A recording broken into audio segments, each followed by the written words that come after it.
ter certeza se vai já começar a gravação.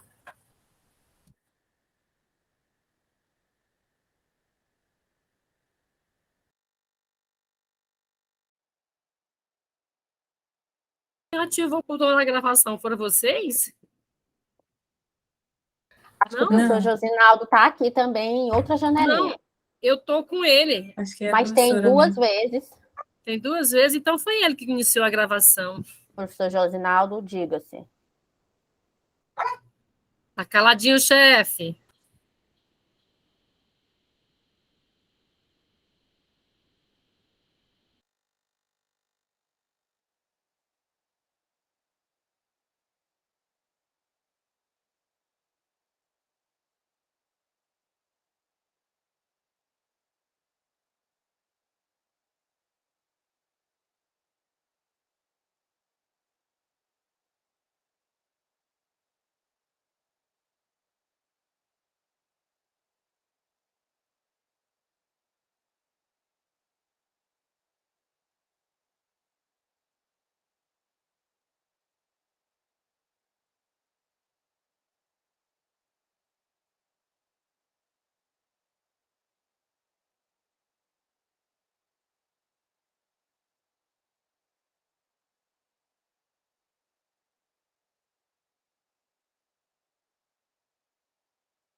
Esperamos mais um pouco, já podemos começar. Bom dia.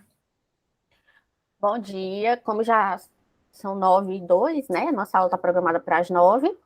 Bom dia a todo mundo, bom dia a todos. A aula de hoje vai ser conduzida por mim, Jéssica Catarine. Esse é o meu sinal na comunidade surda. Eu sou estudante do Letras Libras da UFP e estagiária no Departamento de Línguas. Na aula de hoje, a gente vai aprender um pouquinho sobre a cultura e a identidade surda e estaremos responsáveis pela aula eu, Jéssica, e minha amiga Denise, que vai se apresentar também. Bom dia, gente. Me chamo Denise. Também estudo Letras Libras na UFP e estou atualmente como estagiária aqui na UESP. É um prazer imenso estar aqui com vocês nesse dia. Espero que vocês gostem muito da nossa aula, que foi preparada com muito carinho. Então, como a Jéssica já apresentou, né, vamos falar sobre a cultura e identidade surda. Qualquer momento vocês podem chamar, levantar a mão ou digitar no chat, se tiver alguma dúvida ou quiser também realmente compartilhar alguma ideia com a gente. Fiquem à vontade. Então, cultura, no modo geral, é o quê, né? É o modo de vida de um povo, que tem seu comportamento, tradições, crenças, costumes e conhecimentos desse determinado grupo social. Isso inclui a língua. Então, essa língua, né, que é um sistema de regras, tem gramática, é comum existir nesses grupos sociais. Então, não teria diferente na cultura surda. A cultura surda, ela nasce na comunidade surda de forma natural e nela também vai incluir a língua. Diferente da língua portuguesa, que é uma língua de modalidade oral, né, auditiva, na língua dos surdos, na língua de sinais, ela já é visual e espacial. Mas, lembrando que, Libras, né, é a língua de sinais brasileira. Então, como o nome já diz, é aqui do Brasil. Em outros lugares, dos outros países, já vai ter sua língua, né, diferente. Então, ela não é universal. E, além disso, além de não ser universal, aqui no Brasil também vai acontecer variações. Por exemplo, no Sul, vai ter variação de um sinal. Assim como, fazendo a comparação, a gente não compara muito com a língua portuguesa, mas fazendo a comparação para deixar mais familiarizado. Aqui a gente chama de tangerina, a coisa que lá chama de outro jeito, né? Tem tanto bergamota, né? Como mexerica e mexerica. Então, aqui, lá também vai ter sinais que vão ter o mesmo significado, mas aqui para a gente faz de outra maneira. Então, também vai ter variações no próprio Brasil da língua brasileira de sinais. E, além disso, o que a gente pode compartilhar para vocês, né? A visão como principal sentido, né? A percepção visual. O surdo, para o conhecimento do mundo, ele utiliza muito esse sentido que é a visão, né? E se comunica através das mãos. Além disso, também tem as expressões faciais. Jéssica Rábila entrou. A Rábila é nossa amiga, que ela é surda, então a Jéssica vai precisar sinalizar. Então, lembrando que a Libras não é uma adaptação da língua portuguesa. Ela é um sistema com regras e gramáticas próprias. É lógico que vai ter uma semelhança, assim como, vamos dizer, nosso português aqui do Brasil, português de Portugal, tem aquela semelhança, a gente também tem uma semelhança com a língua portuguesa, com a língua de sinais francesas. Então, vai ter aquela semelhança, mas são sistemas diferentes. Batismo é muito comum na comunidade surda, o surdo, né, batizar alguém com um sinal. E esse batismo, esse sinal acontece normalmente através de uma característica física muito marcante nessa pessoa. Então, eles, né, esse sinal, para poder não ficar toda hora chamando a pessoa pelo nome, fazendo a datilologia e o nome for muito grande. Então, a gente batiza com um sinal. Como a Jéssica já falou, o sinal dela é esse, e o meu é assim, Denise. Por coincidência, né, o nosso começa com a letra inicial do nosso nome, mas nem sempre isso acontece. Também na cultura surda existem esses artefatos culturais, né, que são expressões influenciadas tanto pelo costume, como a história, como a luta desse povo, né, do povo surdo. Então, costuma-se ter influências no modo de vida deles, né, do que eles passaram durante os anos. E a gente deu aqui um exemplo do teatro, da literatura, da dança e associações. Também fazem parte da cultura surda. Além disso, tem a arte, tem poesias, né, que está incluído na literatura. Aqui, eu botei alguns exemplos, mas tem vários. Sim, professora, pode falar. Meninas, a legenda está em inglês.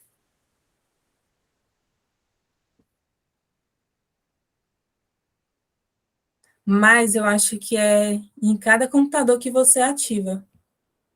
Realmente o meu também está, Então, mas pode não é. continuar. Mas eu acho que é do próprio A sistema, é de cada configuração, ok. computador. Ok. Não, acho que não foi a Continua, gente, não. Denise. Obrigada. Não, nada. Então, legenda realmente é muito importante. Continuando, coloquei aqui um exemplo da Associação de Teresina, né, a Associação do SUS de Teresina, a ASTE,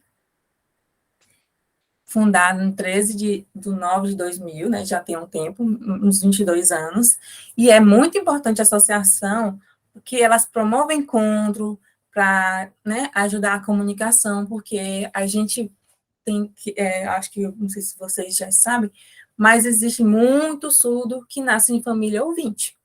Então, como é que ele vai se comunicar se na família dele, dentro do lar dele, eles utilizam outra língua que é a língua portuguesa, que o surdo né, tem outro sistema de comunicação. Então, essas associações ajudam bastante nisso, né, ao desenvolvimento do surdo, ele conhecer mais amizades. Além disso, as associações, elas reivindicam o direito da comunidade. Então, ela é muito importante para a comunidade surda. Nesse outro lado, eu botei uma imagem de uma novela que foi criada aqui no Piauí, que é uma novela em Libras, né? A Família Silva. Quem criou foi o Mário, junto com os surdos. O Mário é ouvinte, mas os outros atores são surdos. E participaram dessa novela e tem tudo no canal dele no YouTube, é maravilhoso. Então, é um artefato também cultural. Nesse exemplo, eu botei os signatores, que são atores lá no sul do Brasil, que eles fazem teatro surdo. É muito interessante, todo sinalizado. Também vai ter intérprete através da Libras para português, e também mostrando muito essa parte deles, né, do seu teatro, que é muito interessante, também leva muita gente a assistir. Nesses exemplos de literatura, coloquei 3 livros, né, A Cigarra Surda e as Formigas e Cinderela Surda, são adaptações, né, de histórias que a gente já até conhece, né, da língua portuguesa. Mas esse que está no meio, né, o Tibijoca, já é uma criação surda mesmo, né? Foi feita todo voltado ao mundo do surdo que nasce na família ouvinte e vai conhecendo aos poucos o mundo através da visão. E passando por muitas dificuldades, como acontece na maioria dos surdos do Brasil, por não conseguir se comunicar com seus próprios pais, e vai crescendo, ele vai conhecendo e conhecendo que existe outro semelhante a ele, e que existe uma língua, aí ele vai conhecer a língua de sinais, e vai se desenvolver muito mais rápido, né? Porque, como vocês sabem, a língua é muito importante para a nossa comunicação. Eu trouxe um vídeo para vocês perceberem uma poesia surda, que não precisa de tradução, né? Só eles usam muito o classificador, que é uma forma também que está dentro da Libras, e que nem precisa de sinais que você percebe. E, além disso, ele também utiliza muito imagens como recurso.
Então,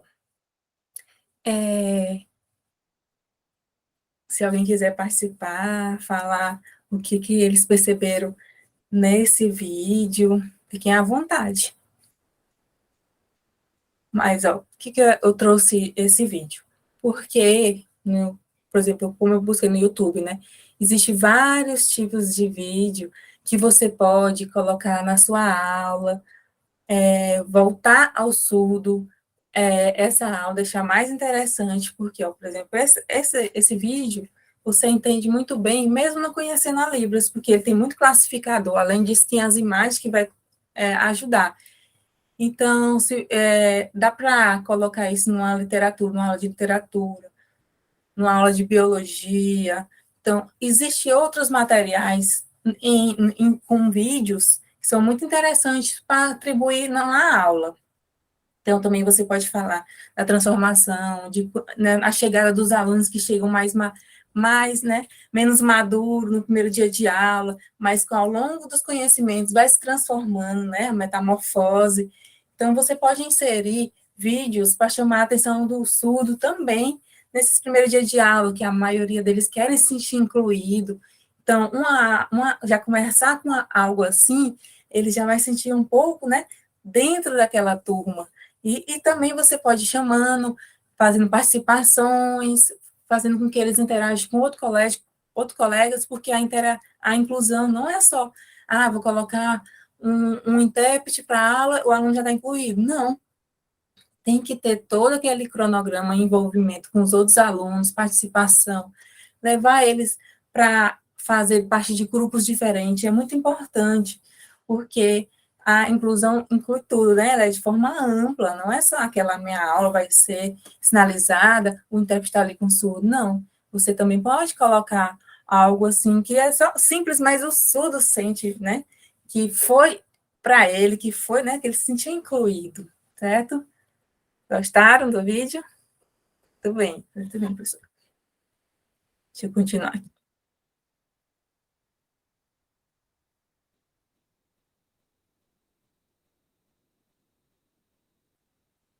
Então, a comunidade surda, quem faz parte dela?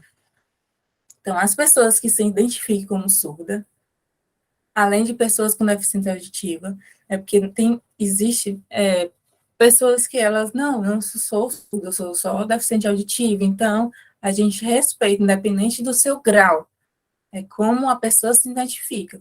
Além disso, na comunidade surda não tem só surdos, também tem ouvintes, que é os que lutam pela causa dos surdos, que vão atrás, por exemplo, na escola do meu filho, que é surdo, não tem intérprete, eu vou reivindicar, vou na associação. Então, vão lutar, a gente que já é da área de livros, a gente luta muito por isso, mesmo sendo ouvinte, porque a gente está fazendo parte da comunidade surda. Tem os intérpretes, tradutores da língua de sinais, os codas são filhos ouvintes de pais surdos. Então, o pai e a mãe são surdos, o pai... E o filho nasce ouvinte, então ele é um coda, chamado de coda, uma palavra que vem do inglês. Então, acaba que ele, dentro daquele universo onde os pais só sinalizam, ele também vai naturalmente sinalizar.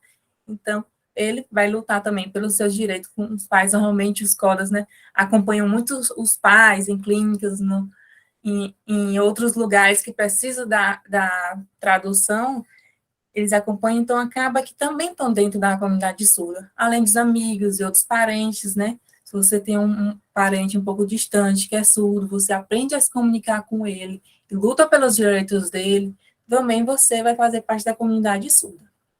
Lembrando que quando eu falei sobre o sinal de batismo, não é só assim, achei um surdo, vou pedir um sinal. Também, né, não é todos que acham isso agradável, né? Então, você tem que fazer assim, parte da comunidade surda, saber um pouco de Libras, né, para poder, pelo menos, o surdo, quando lhe conhecer, né, saber quem é você, porque é mais de conhecer, né, você vai ganhar um sinal assim que tiver mais, na intimidade do surdo, para o surdo, né, lhe batizar. Agora a Jéssica vai continuar com a parte de identidade. Gente, eu não sei, só porque eu lembrei aqui, vocês já assistiram aquele filme que ganhou o Oscar, No Ritmo do Coração? Não sei quem que vocês já assistiram, mas ele é um ótimo exemplo para vocês se situarem um pouquinho, apesar de ser retratado nos Estados Unidos, mas dá para perceber muito essa realidade de filhos ouvintes, mas que têm familiares, né, pai e mãe surdos. O nome é Coda, isso, a versão em inglês, o nome dele é Coda. Aí traduzir aqui para o Brasil como No Ritmo do Coração. Fica super a dica para vocês que estão começando a aprender mais sobre esse universo da cultura surda, sobre como é lidar com o surdo. E uma coisa muito interessante do filme é que os atores, os personagens surdos, são feitos por atores surdos, né? Então é uma adaptação muito interessante, fica a dica para vocês. A gente pode até comentar no próximo encontro, se vocês já assistiram. Essa tarefa é legal, né? Que é assistir filme, essa atividade. Então, continuando aqui, gente. A gente aprendeu um pouco com a Denise sobre cultura surda, né?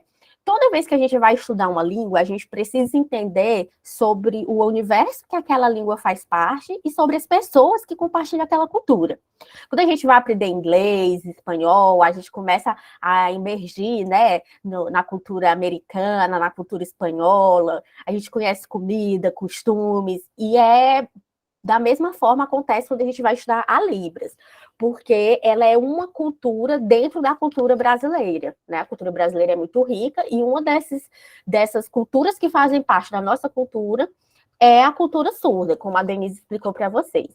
E quem são essas pessoas surdas que fazem parte dessa cultura, que criam essa cultura, que divulgam esses valores? A Denise falou que existem as pessoas surdas e as pessoas que se consideram deficiente auditivo. E aí vocês podem perguntar, Jéssica, qual que é a diferença? Como é que eu sei a diferença? O ideal é que a gente pergunte como a pessoa se identifica, né? Se ela se identifica como surda ou se ela se identifica como DA.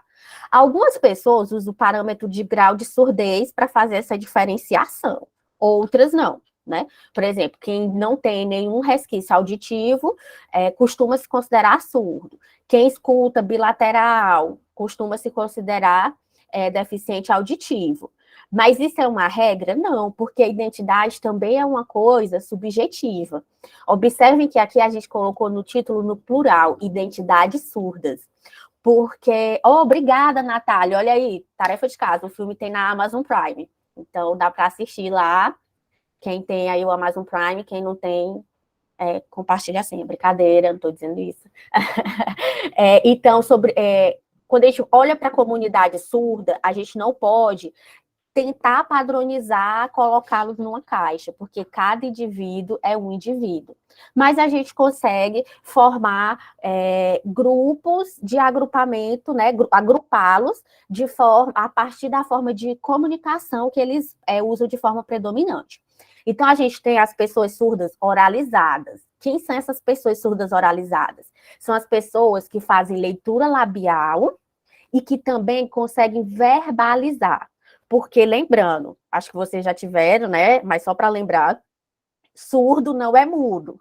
Por isso que a gente não fala surdo-mudo.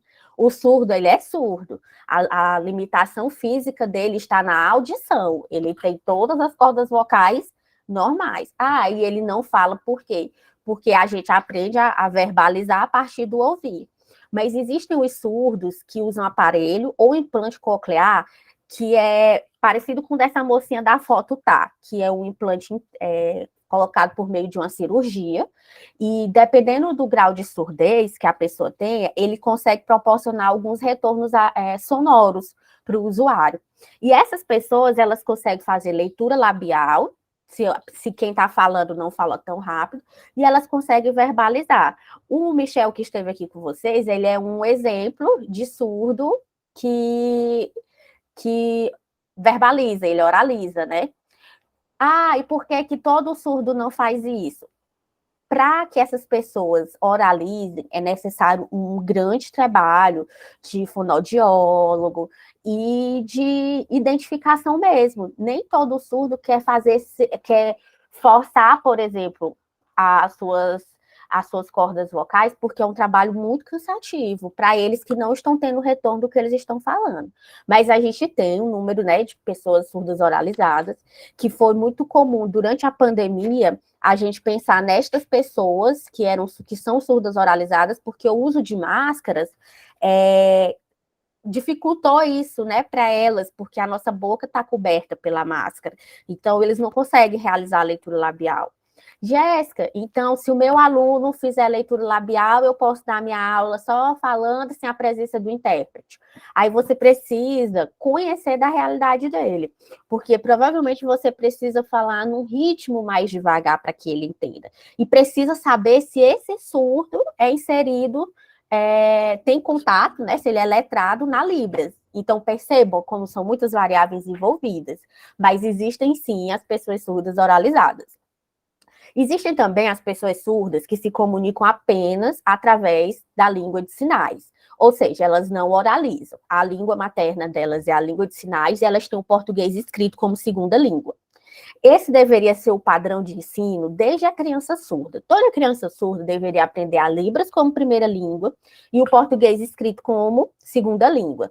Como isso não acontece, acarreta prejuízo no aprendizado das duas línguas. Muitas vezes o surdo ele já vem conseguir esse contato com a Libras quando ele já é um pouquinho maior, quando ele começa a frequentar a associação, por exemplo, ou quando ele se insere num curso de línguas. Aqui a gente também tem o Centro de Assistência ao Surdo, que é o CAIS, que oferece cursos desde criança, né, para crianças surdas, como também para ouvintes. E o português como segunda língua. Mas como às vezes até se demora a perceber a surdez nessa pessoa, nessa criança, acaba tendo esse atraso. Mas, por exemplo, a nossa convidada de hoje, nossa amiga Rávela, ela está dentro desse grupo de pessoas surdas que se comunicam através da língua brasileira de sinais, certo? Pode passar o slide, Denise.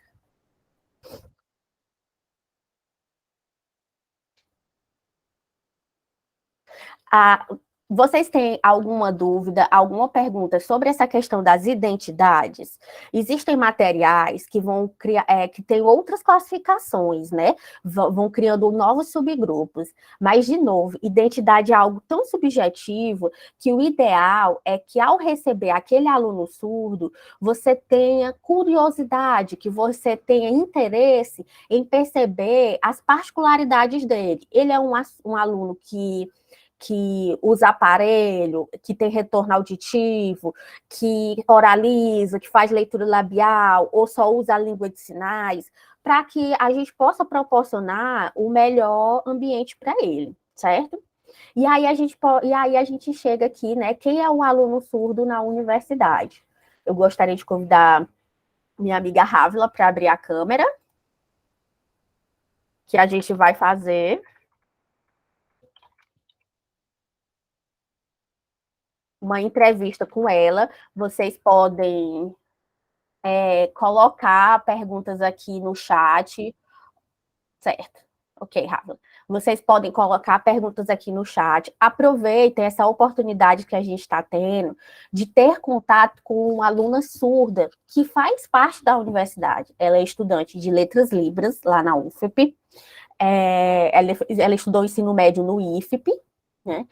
Ela é muito ativa dentro das causas da comunidade surda, ela é pesquisadora, ela é poeta, ela é modelo, ela é atriz, ela já participou de trabalhos de teatro, né, dentro da comunidade surda.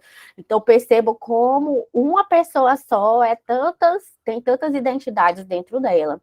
E a gente vai conversar um pouquinho com ela para conhecer como tem sido essa experiência dela dentro da universidade.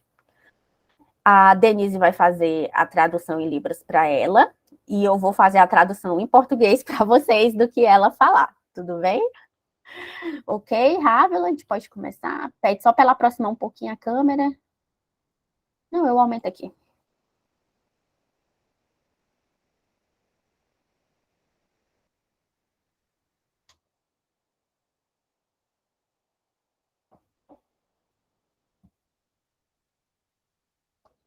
Se vocês quiserem colocar a Rávila como destaque aí na tela de vocês, para que vocês possam perceber ela sinalizando, vocês possam entender, né, e entender um pouco mais de como que é essa postura do surdo.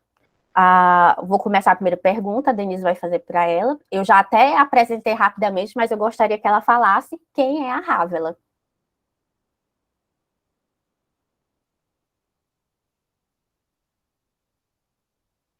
Então, oi, bom dia a todos vocês. Meu nome é Rávila, este é o meu sinal na comunidade surda. Eu sou surda, né? Sou surda pura, surda de nascença. Eu estudo na UFP, Letras Libras, no 7º semestre. Mas eu vou resumir um pouquinho como surdo, a minha identidade. Antes, a minha mãe, quando ela estava grávida, né? Não sei, ela teve rubéola, a doença rubéola, isso. Então, eu nasci e aí fui crescendo e já era surda. Mas eu sabia Libras, eu fui aprender mais ou menos quando eu tinha 5, 6 anos, na escola da APAE. Foi quando eu tive contato com a comunidade surda, mas antes eu me sentia sozinha no mundo, porque muitos ouvintes e eu sozinha.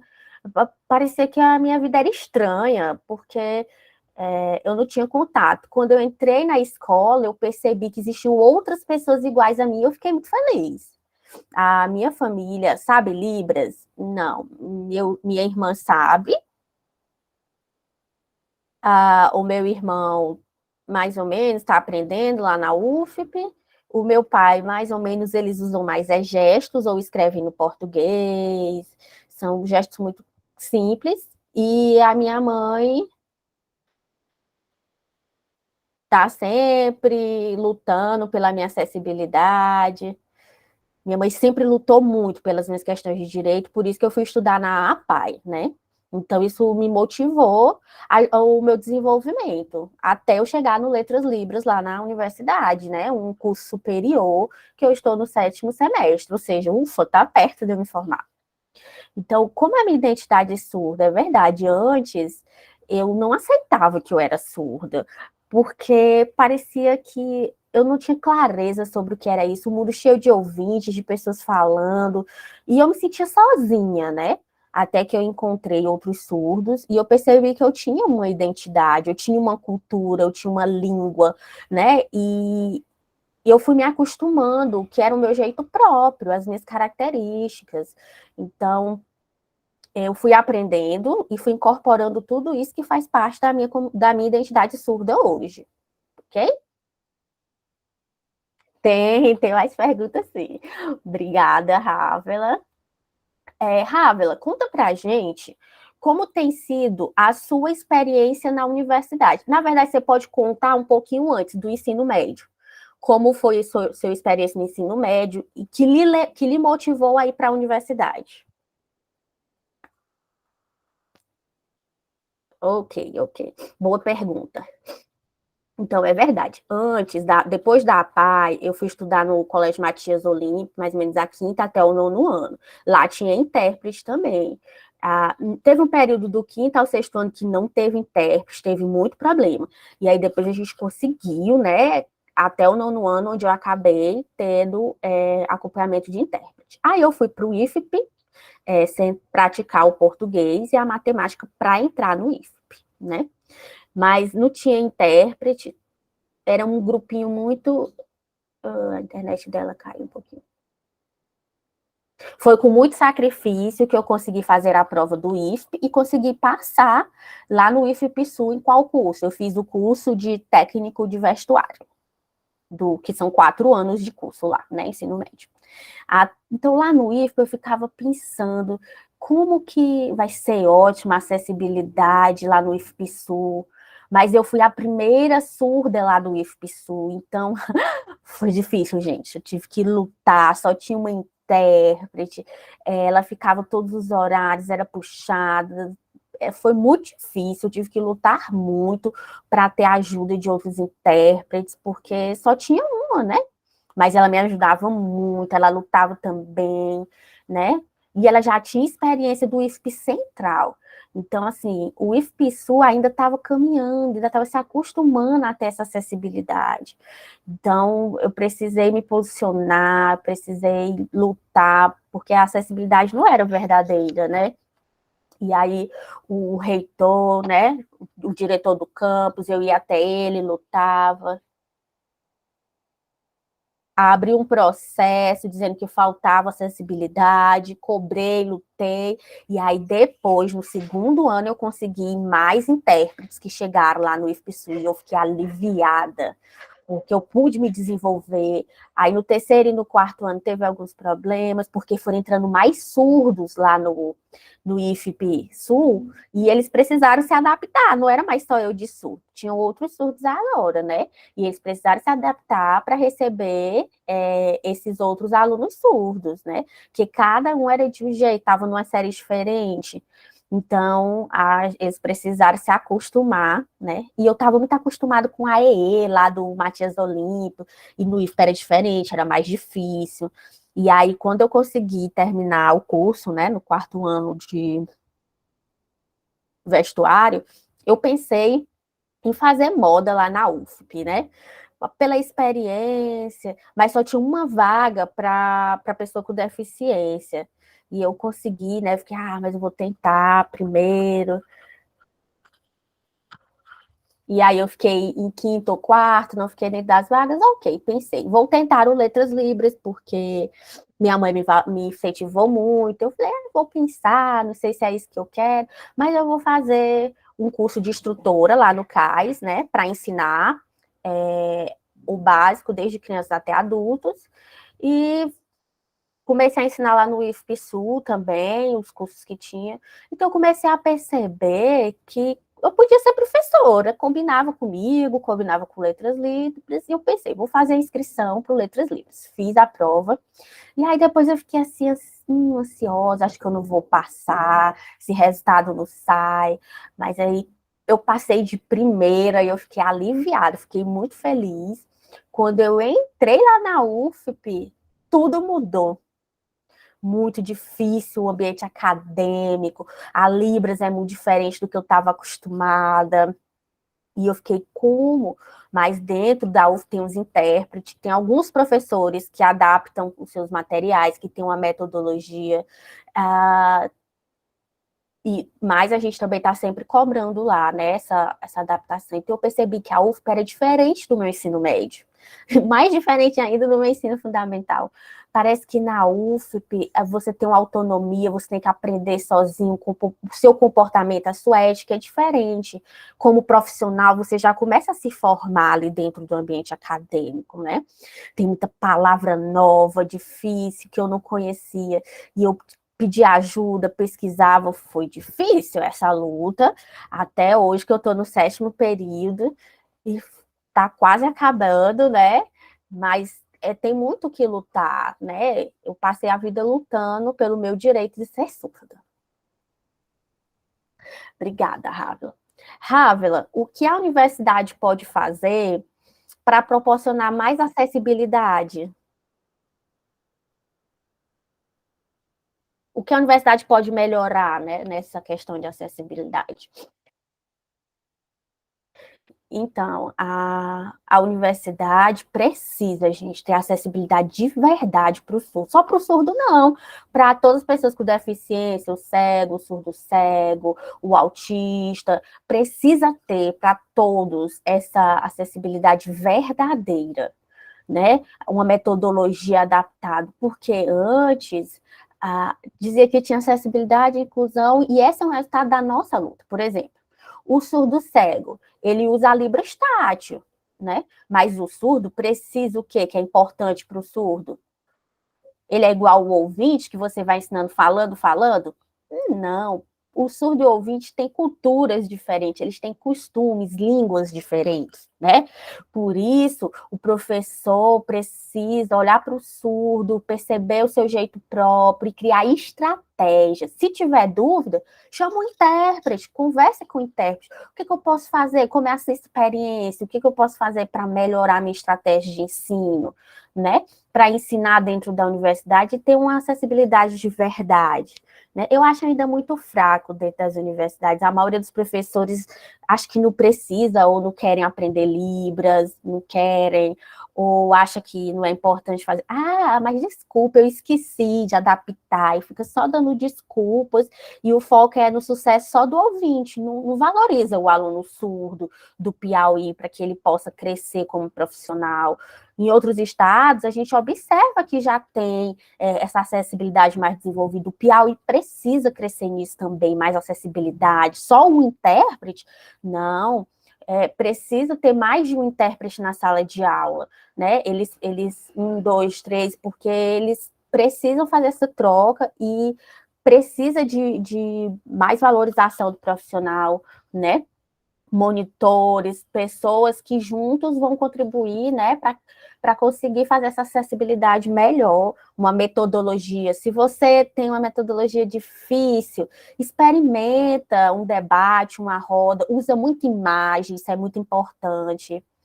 Vídeos, para que o surdo possa dizer, eu levo um vídeo que não tem legenda. Como, professor? Você tem um aluno surdo, precisa procurar formas de incluir no vídeo, tem que ter a legenda, pelo menos em português, né?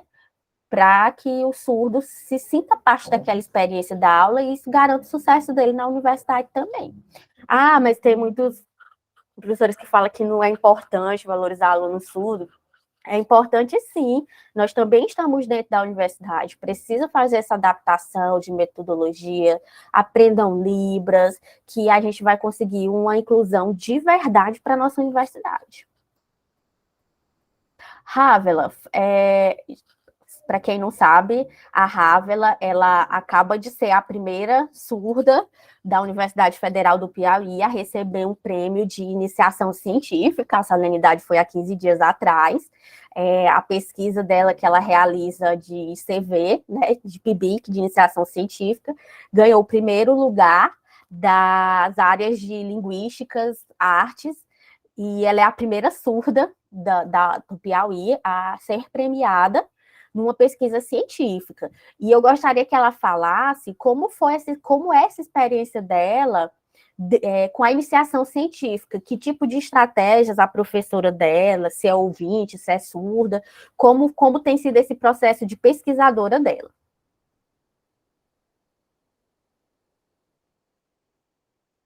Então, primeiro, né, eu entrei no ICV e eu pensei, é muito diferente dos ambientes acadêmicos, é difícil. No começo eu fiquei em dúvida se eu ia conseguir. A professora Leila, que foi a professora que me convidou, por que ela viu esse perfil em mim? Meu amigo Luan me influenciou, o Luan é surdo, o Luan foi o primeiro surdo a fazer parte do ICV, no caso, né? Eu fui a segunda surda, mas ele me incentivou muito, e aí eu aceitei e entrei no grupo da experiência. É uma experiência de vida, eu aprendi muito. A professora, ela discutia, incentivava, ela acreditou em mim, ela me aconselhava, ela teve estratégias assim perfeitas para minha adaptação. Eu fazia muito mapa mental, quando eu estava em dúvida, ela me dava dicas, eu gravava vídeos, fazia mapas mentais, lia até entender, né? E aí, às vezes, eu fazia errado, e aí a minha orientadora vinha, me aconselhava, vamos fazer de novo, vamos aprender o que precisa ser mudado. Então, assim, foi muita paciência, mas o mapa mental é muito importante. A Jéssica me ensinou no começo do curso, eu não sabia nada de mapa mental. Depois que eu aprendi, aí eu incorporei no ICV, foi a estratégia que eu mais usei, e também eu me filmava discutindo. Quando tinha uma palavra que eu não conhecia, eu perguntava, procurava significado, e teve muito esforço meu, né?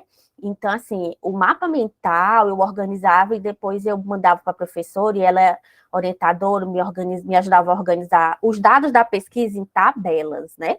E aí, na hora de escrever, era tudo novo, mas aí eu aprendi muito, muito mesmo. Foi uma experiência que, junto com o meu grupo de pesquisa, que a Jéssica faz parte, o Matheus, a Alexandra e a professora Leila, mas só dentro do grupo, não, eu sempre chamava intérpretes. Todas as reuniões do grupo tinha intérprete. O horário, né, mesmo no período do coronavírus, da pandemia, que era remoto, a gente tinha intérprete, a presença do intérprete. Depois que voltamos para o presencial, eu continuei tendo a presença dos intérpretes nas reuniões, e a minha orientadora foi desenvolvendo a Libras também, e eu sou muito acostumada com o meu grupo, e aí depois eu comecei a sentir assim. Mas sempre quando eu me sentia desanimada, a professora me aconselhava, você vai conseguir, vamos lá, eu acredito em você, se esforce. E aí eu consegui ganhar o prêmio, eu não esperava, eu percebi como o surdo é capaz, e eu agradeço muito ao Luan, que foi meu amigo surdo, que me incentivou, o meu grupo de pesquisa, a minha orientadora, que me incentivaram a estar ali na frente, né, como a primeira surda a ser premiada. Calma, na UFP, lá no CIUFP, o evento da UFP, todas as pessoas olhando para mim, e eu fiquei assim, nervosa, um surdo pode ganhar o primeiro lugar no CIUFP? E quando eu olhei para aquele auditório, eu percebi, posso sim, um surdo, um ouvinte, nós somos iguais, a gente aprende, a gente pode aprender. Antes, o CIUFP não aceitava, antes não tinha surdo na iniciação científica, mas a minha orientadora lutou para que eu tivesse essa oportunidade junto com o meu amigo Luan. Então, eu tenho muito orgulho de ter conseguido esse prêmio, eu estou muito feliz por essa experiência, porque eu aprendi muito como fazer pesquisa, me acostumei com o ICV, incorporei esse jeito de pesquisadora. Pergunta se ela pretende ir para o mestrado. Rafa, você pretende ir para o mestrado?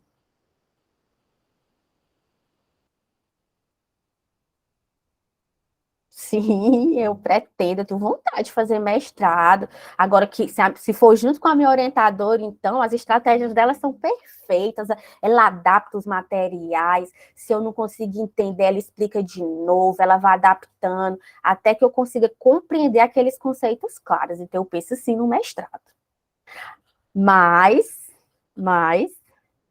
precisa copiar o quê? A minha professora orientadora, ela é um exemplo de professora que inclui, né? Porque ela está sempre promovendo acessibilidade, ela se esforça também para aprender novos jeitos, novas metodologias, para que o aluno surdo tenha sucesso também. Porque ela entra dentro da cultura surda para promover que eu consiga acompanhar através de metodologias próprias, né? Eu fico muito emocionada, gente, com o depoimento da Rávila, porque a Rávila é assim, a materialização de que o aluno surdo, ele é tão capaz quanto o aluno ouvinte, né? O aluno surdo, ele não tem limitações cognitivas. A única coisa que limita o surdo não é ele, somos nós, enquanto sociedade, que não nos comunicamos com eles, né? Então, a falha está na gente, não é neles, porque, por vezes, a gente se esforça para aprender línguas estrangeiras, que são importantes também, e negligencia o aprendizado da língua do nosso conterrâneo, né? Do nosso brasileiro que está ali do lado, que é o surdo. Então, a história da Rávila, né, essa conquista da Rávila representou muito para a comunidade surda, porque é a prova de que com uma metodologia focada no surdo, ela falou muito sobre o uso de mapas mentais, né? Esses recursos visuais, eles são muito importantes. Então, por exemplo, às vezes é complicado articular num texto de português dentro desse padrão que nós ouvintes conhecemos, mas isso não quer dizer que eles não compreenderam o assunto. Se você pede um mapa mental, por exemplo, eles vão articular as principais ideias ali e você, enquanto professor, vai perceber que ele compreendeu aquele conteúdo, né? Então, a Havelon está nos ensinando muito sobre acessibilidade de verdade, né? E ela já até deixou aqui, já até respondeu a minha próxima pergunta, que era que metodologia os professores podem utilizar para incluir os alunos surdos. Mas vamos ver se ela tem algo mais a acrescentar. Então, as metodologias antes, o professor precisa conhecer a própria língua, né? Depende, aqui no Brasil tem muita influência do português, ok, tem o português escrito. Mas a maioria dos surdos todos sabem esse português muito bem. Não, eu percebo que precisa saber o português para escrever, mas aprofundado, perfeito, nem todos.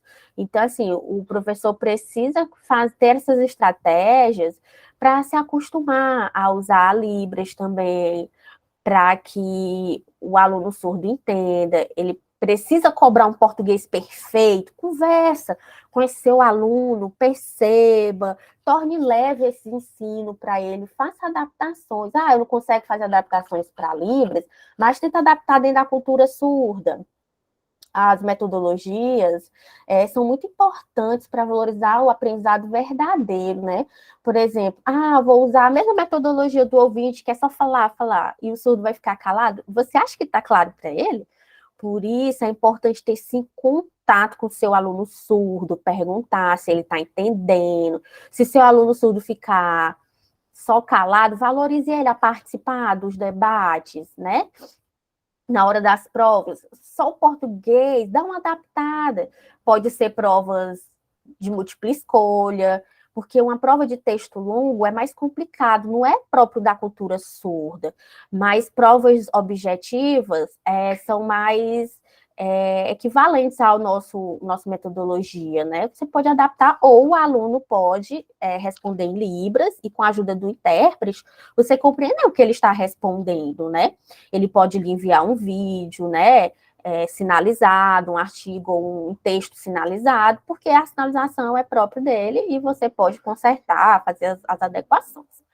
é preciso cobrar sempre, gente, que tem um intérprete na aula de vocês. Se o professor disser, é responsabilidade do intérprete, não, se você tiver dúvida, o professor tem essa autonomia de ensinar, de procurar o conteúdo, de adaptar, de pesquisar, de se relacionar a outros materiais que combinem com aquele conteúdo, né? Para que vai só ensinar o conteúdo, pá, pá, pá, pá, pá. Não, depois você pode sentar em rodas, onde todo mundo debate, todo mundo, você é surdo, dê a sua opinião, e isso vai clareando o entendimento do surdo. Mas as estratégias você vai adaptando, né? Da forma melhor que seja para o seu aluno surdo, para que ele possa aprender de forma melhor. Lembrei aqui também de uma situação que a gente viveu lá na UFP, que fica aqui outra dica para os professores, nossos colegas professores que estão presentes. A gente teve uma prova de linguística que, para a gente, ouvinte, foi uma prova oral, onde a gente respondia as perguntas, e para os alunos surdos, a professora foi sinalizado. A professora não é fluente em Libras, mas o intérprete traduzia as respostas para a professora, né? O surdo ia respondendo, sinalizando, e ela ia traduzindo. E eu lembro, pessoal, que nessa atividade, os nossos alunos surdos, na época eram 3 na sala, todos tiraram notas muito satisfatórias. 2 tiraram 10 e um tirou 8, 8,5. Por que eu estou ressaltando a questão das notas? Para mostrar como ficou claro o entendimento deles acerca daqueles assuntos. E era uma aula de linguística, não era uma aula fácil, não era o conteúdo leve, não, era bem pesado. Mas com essa simples adaptação, que contou com a parceria dos intérpretes, fez muita diferença, né, para o conhecimento deles. Ravela, que sugestão você deixa, né, para a nossa querida UESP, quanto à acessibilidade? Agora eles vão receber alunos surdos, né? Acredito que seja a primeira vez que a UESP vai ter essa experiência. E que dicas você deixa, não só para os professores, mas também para os nossos colegas técnicos, né, que trabalham no atendimento, que trabalham na limpeza, para outros alunos que vão conviver com esses alunos surdos também?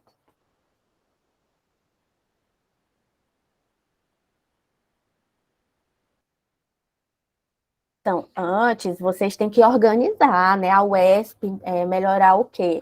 As pessoas têm que ter o desejo verdadeiro de ter contato, de interagir com esse aluno surdo. Tem que ter intérprete, gente. Precisa ter esse intérprete, um grupo de intérpretes, né? Que saibam fazer essa tradução. Os professores precisam, né, junto com o intérprete, discutir as ideias, né, dentro da sala de aula, sempre. Percebam, interajam, né, criem momentos para o surdo participar também. Mas o mais importante, aprendam Libras, gente. Aprendam para que o surdo está acostumado, a professora fica só falando, tem um intérprete, é bom, já é alguma acessibilidade, mas falta o contato direto com o professor. Então, se vocês aprenderem Libras, o surdo vai ficar fascinado com a sua aula, vai ter mais liberdade de perguntar, ele vai ser mais independente. É bom ter um intérprete, claro que é, mas se o professor tiver essa autonomia, essa troca é muito melhor, porque o surdo vai ter contato direto com o próprio professor. Então, eu quero muito que vocês aprendam Libras, viu?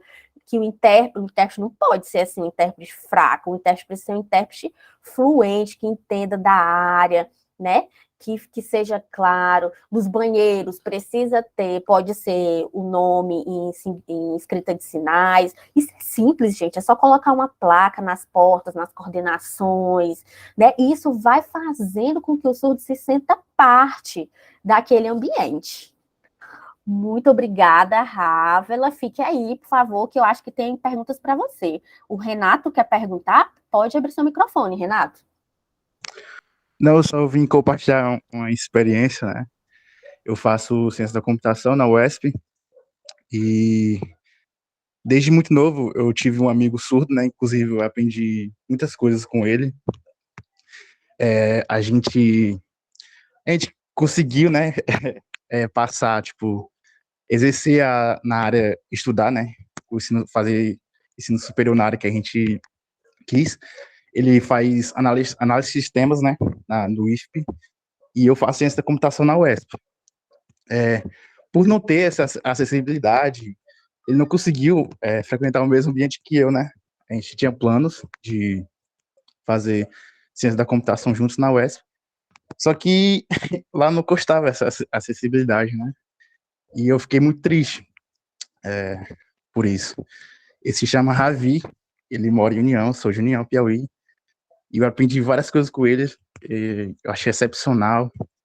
E lá ele lutou muito pela causa, os pais dele, acompanhei essa luta de perto, e é muito gratificante ver aí a Rávila, né, tudo que ela conseguiu conquistar, e isso só motiva mais, né, ver essas pessoas, e eu agradeço até pela oportunidade aqui, né, do curso, né, de presenciar isso, e parabéns, Rávila.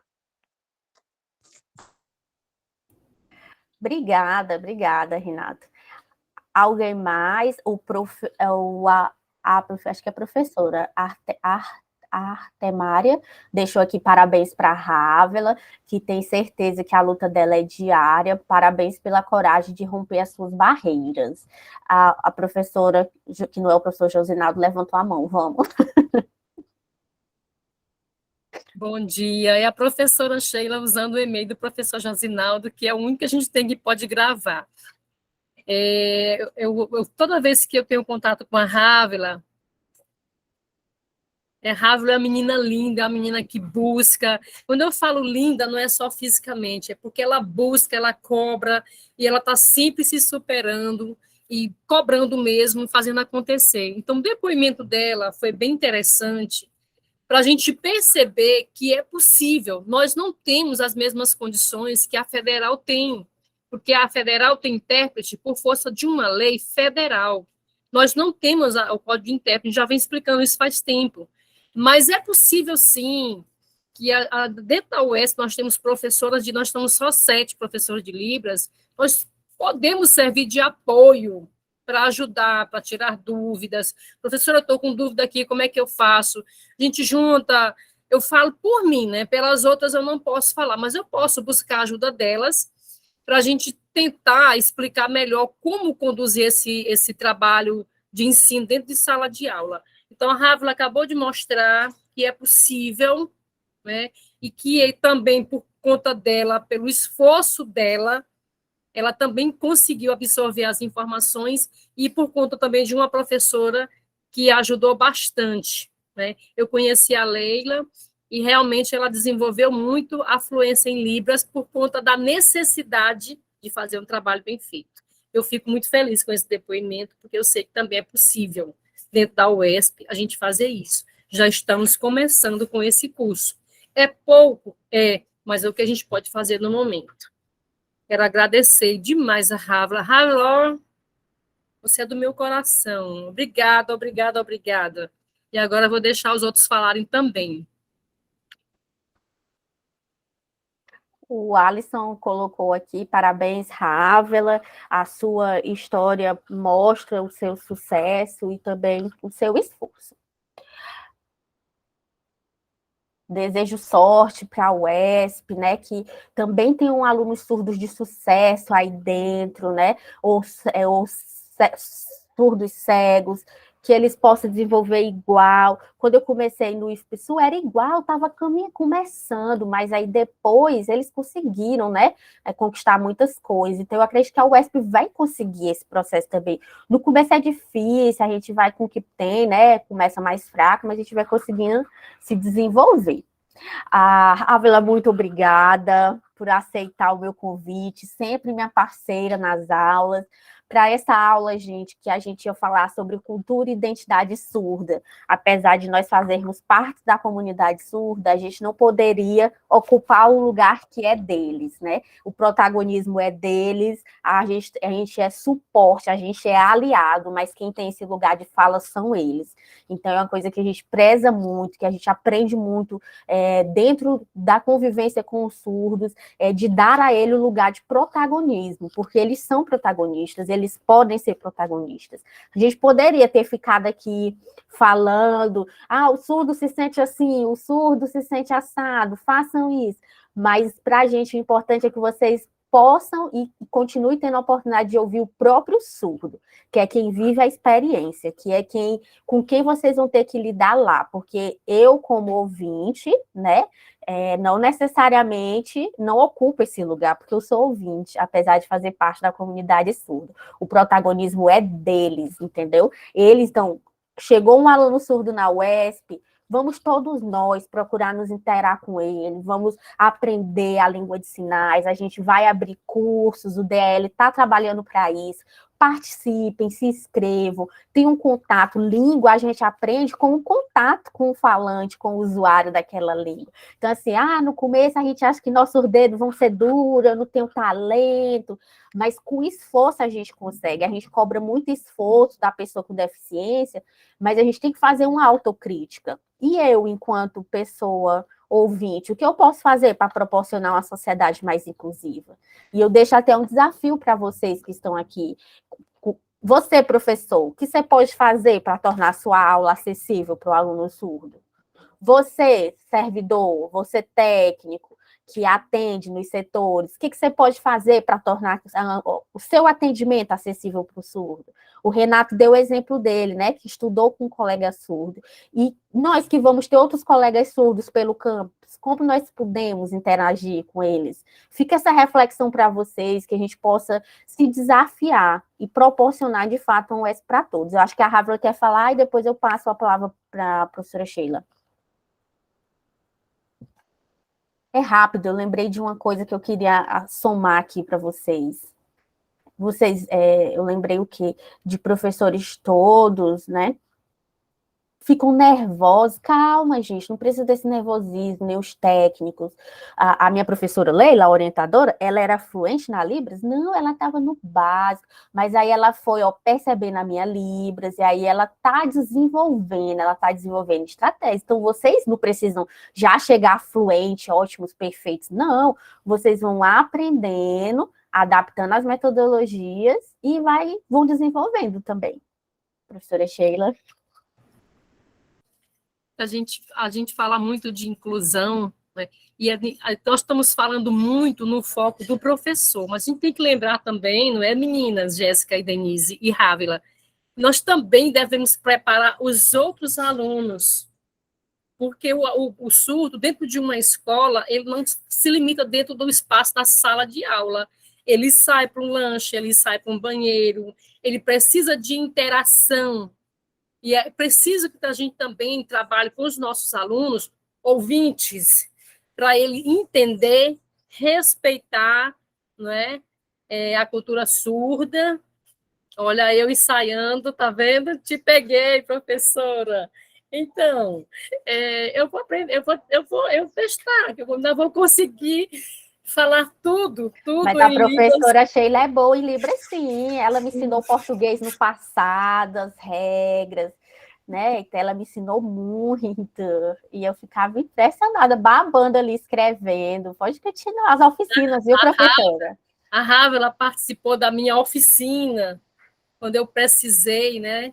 Para o mestrado. Foi muito bom a interação, as perguntas, a explicação. E a gente precisa explicar para os alunos, ouvintes, o que é o ser surdo, como conversar com eles. Isso é muito importante. Qual é a minha nota? Ela quer saber a nota dela, Rávela, pela finalização. Não sei, professora.